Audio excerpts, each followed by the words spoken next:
previous meeting, we did have an executive session to deal with the contract that we're working on, so that's why we're coming out a little late. But please rise for the Pledge of Allegiance. I pledge allegiance to the flag of the United States of America and to the republic for which it stands, one nation, under God, indivisible, with liberty and justice for all.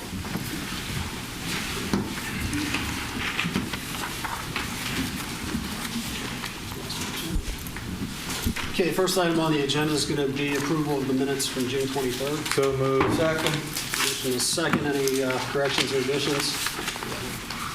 Okay, seeing none, all in favor, say aye. Aye. Opposed? Okay, 6-0 on that. Not seeing any special reports, so we'll move in audience comments. This is going to be an opportunity for any member of the audience to address council on a non-agenda item for up to 5 minutes. Mr. Mays. Hello, my name's Joe Mays, 251 TP Road, for the past 34 years. I wanted to come in here and personally thank each and every one of the members of council for the honor of naming that field number 1, or the Legion Field, after me. Proud that this field is named after me because of the opportunities I've had to work with a great group of kids, coaches, and parents. So I want to thank you for that.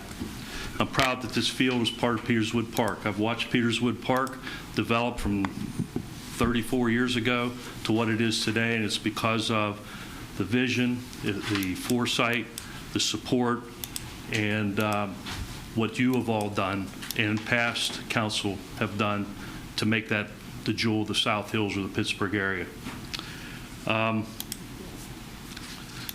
Just yesterday, I stopped by Peterswood Park, and I could hardly find a place to park.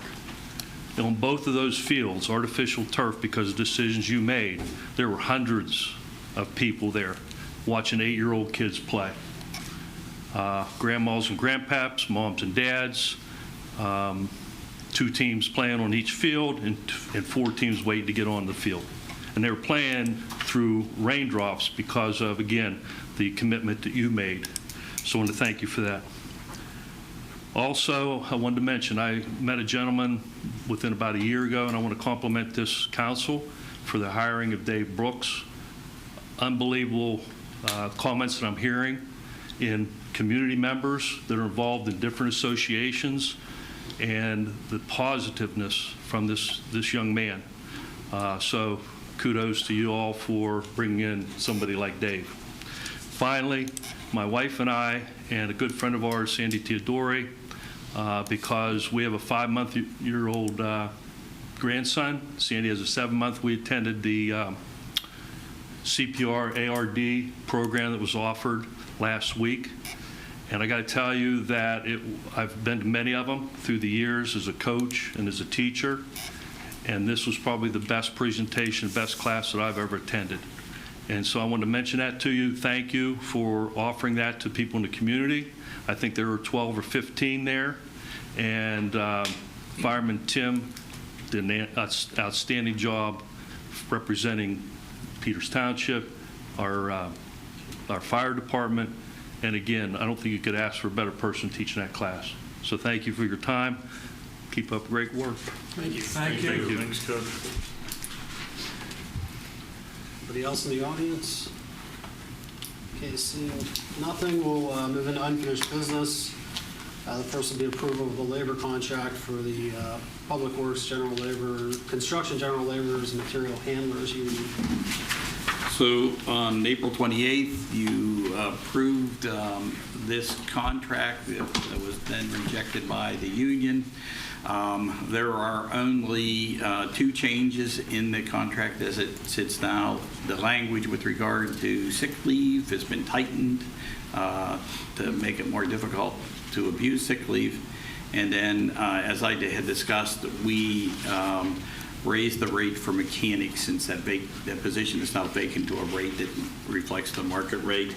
This was put to a vote and was unanimously approved by the union, despite the fact that it hasn't changed substantially. So it's my recommendation, again, the council authorize the appropriate township official to execute the labor contract. So moved. Second. A motion and a second. Any further discussion? All in favor, say aye. Aye. Opposed? Carries 6-0.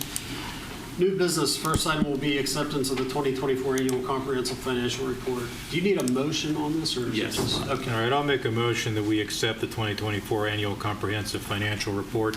Second. Motion and a second on that. All in favor, say aye. Aye. Opposed? 6-0. Next up will be authorization to execute a government agreement permitting the continued participation of the police department in the Pennsylvania State Police automobile theft and motor vehicle insurance fraud task. So moved. Second. Motion and a second. Any further discussion? All in favor, say aye. Aye. Opposed? Okay, that's 6-0. Next up will be authorization to submit a grant through the Washington County Tourism Promotion. So moved. Second.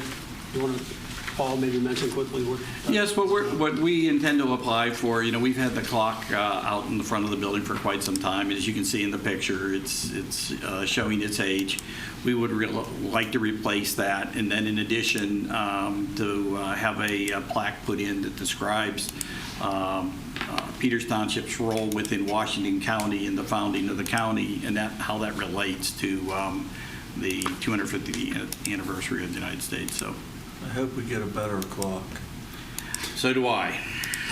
I don't think It's that right really twice a worked. day. It didn't work really well. It did for a not long work well time. for long, but we're going to make sure that that doesn't happen again. Any further discussion? Yeah, all in favor, say aye. Aye. Opposed? 6-0. Next up will be a request from Valley Brook Country Club for a departure from the Code of Ordinances regarding restoration of bituminous pavement for section of Hidden Valley Road. So, one of the things that the country club is doing is renovation of their facilities, and part of that was to bring new water service in on Hidden Valley Road. What our ordinance requires is that if you disrupt one lane, you have on a road that's been paved within the last 5 years, you have to restore the entire width of it. To the credit of their contractor, the fact of the matter is there is no disturbance on the other lane, in that Mr. Zamitis and I feel comfortable where they requiring the country club only to restore the one lane as opposed to doing the entire width. The thing is that we would require is that the cold joint that's going to be created be sealed, and there are a couple nicked areas in the one lane, that those repairs be done to the satisfaction of the township engineer, and that a maintenance bond for both lanes of the impacted road segment be given for a period of 3 years at 15% of the total cost of $1 million in resurfacing. But I think it's a reasonable request in this project. One of the reasons why that requirement is in there is to provide an encouragement to utility companies to work with us when they're scoping out their projects. I don't think that the country club's in the business of doing more utility work inside of that road, so I'm not concerned about that. I'm going to make a motion that we grant Valley Brook Country Club a departure from Peters Township Code of Ordinances, Chapter 385, Subdivision and Land Development, governing the restoration of bituminous pavement for a section of Hidden Valley Road, subject to the conditions in the that was just recently stated on the record by the manager and in his report. Second. Okay, motion and a second. Any further discussion on that? Okay, seeing none, all in favor, say aye. Aye. Opposed? 6-0. Next item will be an authorization to perform emergency work on Sussex Way. Mark? Yeah. Call for it. You want to describe what's happened out there, Mark? It's almost indescribable, but I will try. So this is the second storm sewer collapse we've had in a month here. And first one was pretty simple over on Singletree. This one was a lot more involved. It's a 24-inch line, so it carries a pretty heavy volume of flow, and that's what it looks like from the downstream manhole looking up. So it was a complete collapse. It's hard to see coming in from the left there, but there's a white pipe. There was a tap-in connection from the residents there at 204 Sussex that I think contributed to the collapse. It's kind of like the perfect storm. If you look back, this was a development that was installed in the early 1990s. So it's been in the ground for over 30 years. This was an old kind of like stream valley that was filled in. So these sewers, there's a sanitary sewer involved too. They were constructed on fill, and I think the fill might have shifted and settled a little bit.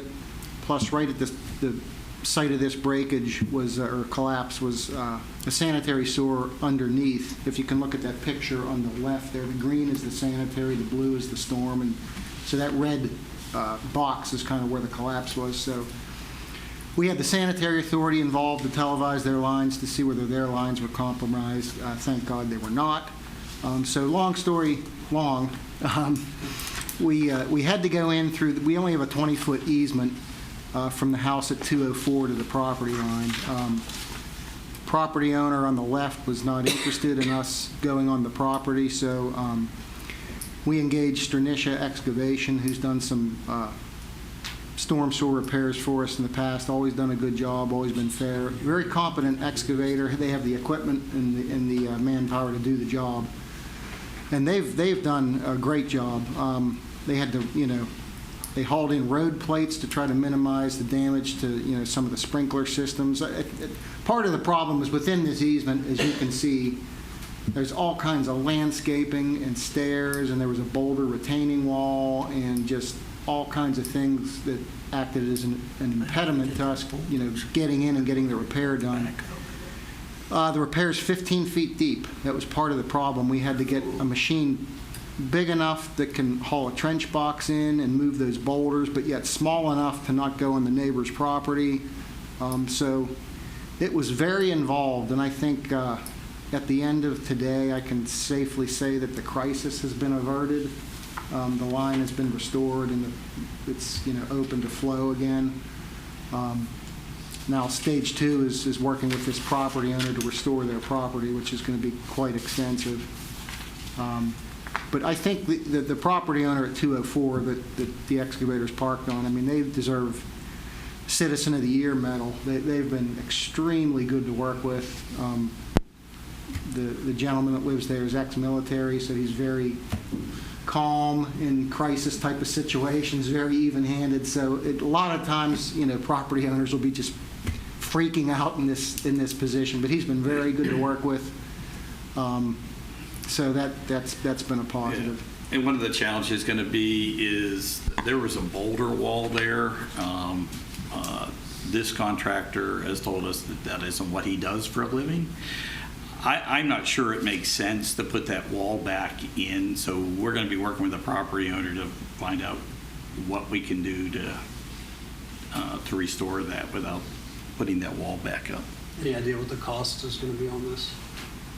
Roughly? Not insignificant, let's put it that way. I mean, it's hard to say, but I think before everything shakes out, it's going to be between 30 and 80,000, ballpark range.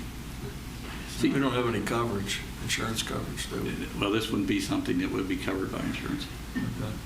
But, and the thing that, the reason why we had to do something right away, this line collects from a fairly large area, and it's at the point of intersection with other lines, and it sits right above a very steep slope. And so, one of the concerns was you're driving a whole lot of water to the very top of a slope. So yeah, we could have had an ugly situation with a slide or something on our hands. So it needed repaired ASAP. And again, to Stranicia Excavation's credit, they mobilized quickly. They got a game plan. We talked to the property owner. Just kind of, this has been my life for the last 2 weeks. So it's finally to the point now where we can breathe and start to go into kind of restoration mode.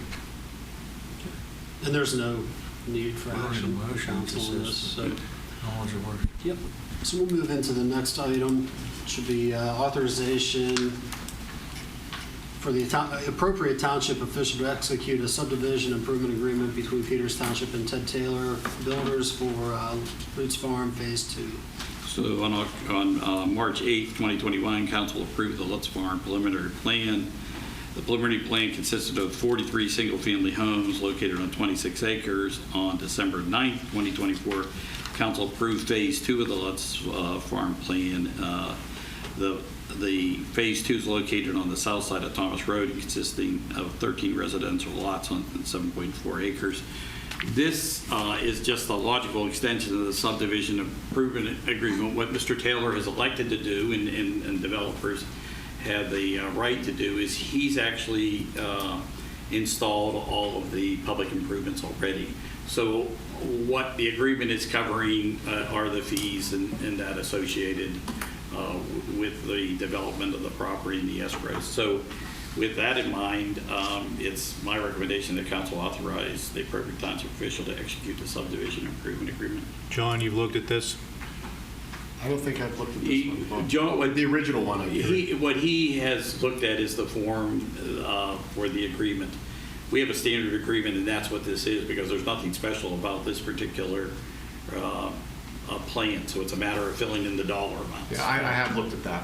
Yeah. All right. Well, I'll make a motion that we authorize the appropriate township official to execute a subdivision improvement agreement between Peters Township and Ted Taylor Builders for Lutz Farm Phase 2. Second. Okay, a motion and a second on that. Any further discussion from council? Mr. Taylor, anything? No. All in favor, say aye. Aye. Opposed?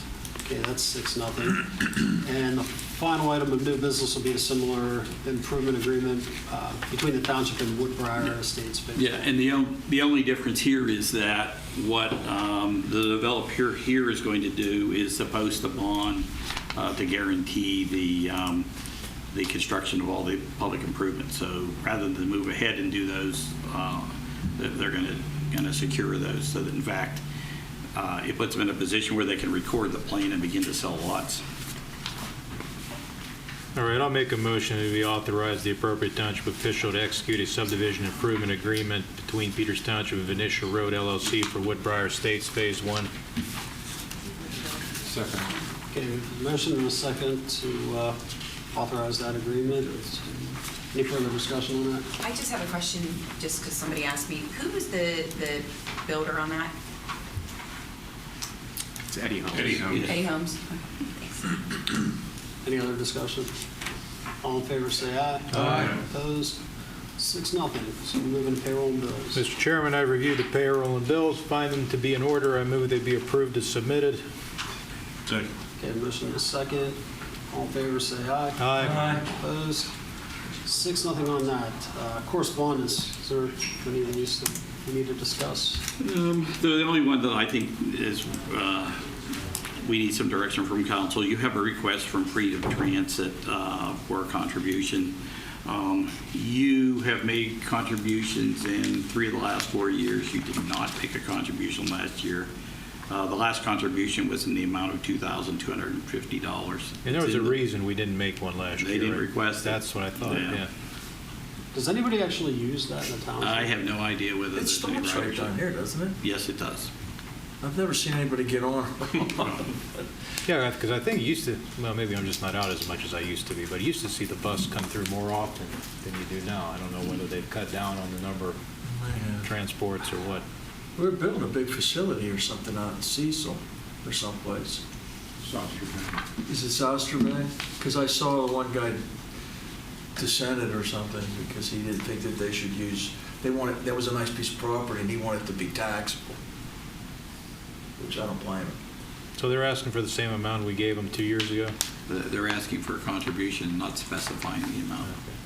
Is that, what do we give them? Do we give them the same amount every year? No, I think the The first time first 2 years, we gave 1,000. them 2,000, then you gave them 2,250.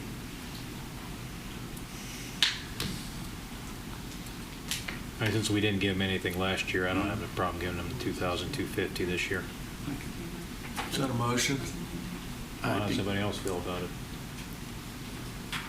I'm okay with it. I don't have a huge problem with it, other than I'm just not sure anybody uses it in the township. But I know if we don't give it and they discontinue service, we'll probably hear about it. Probably from the 5 or 6 people that may use it regularly. And I'm not saying that only 5 or 6 people use it regularly. I'm sure some people use it. Well, somebody has to be using it, otherwise they wouldn't. Yeah, I guess they discontinue.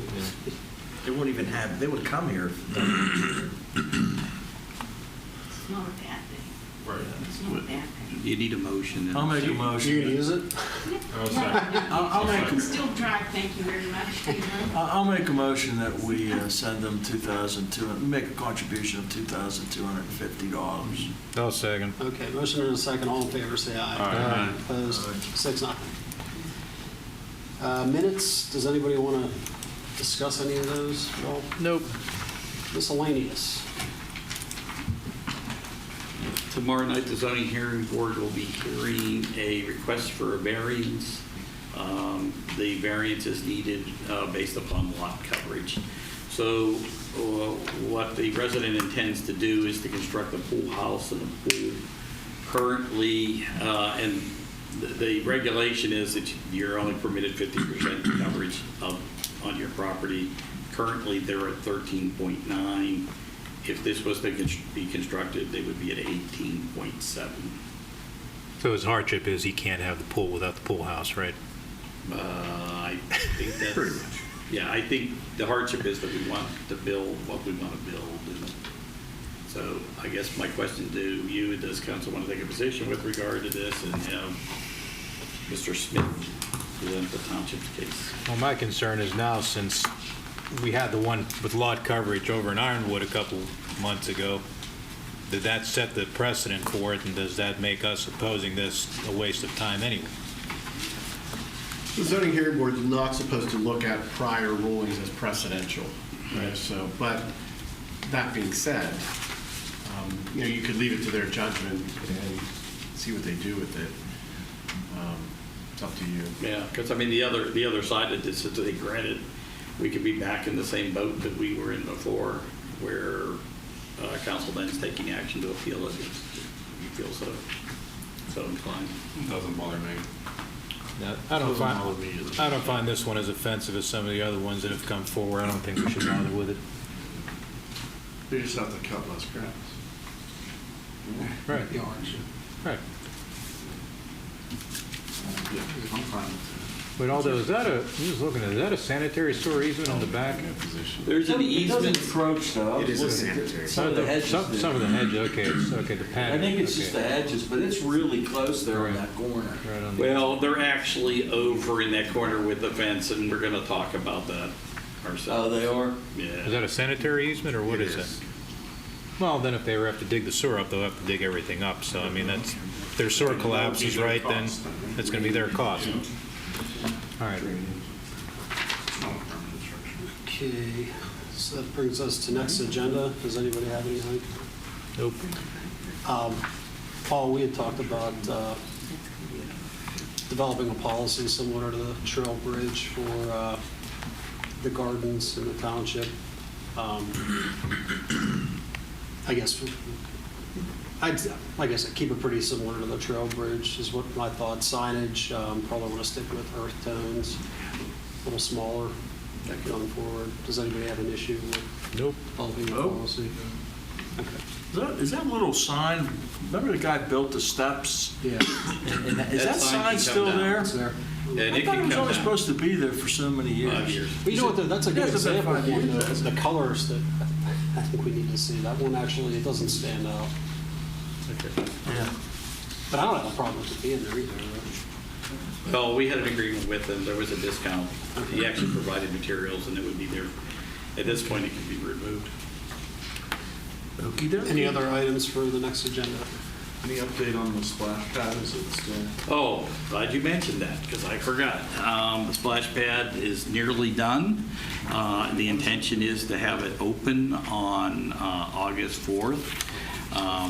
What Mr. Brooks would like to do is to have a photo opportunity, ribbon cutting, just as the splash pad is opening, which would mean that it would be occurring during the day in the morning.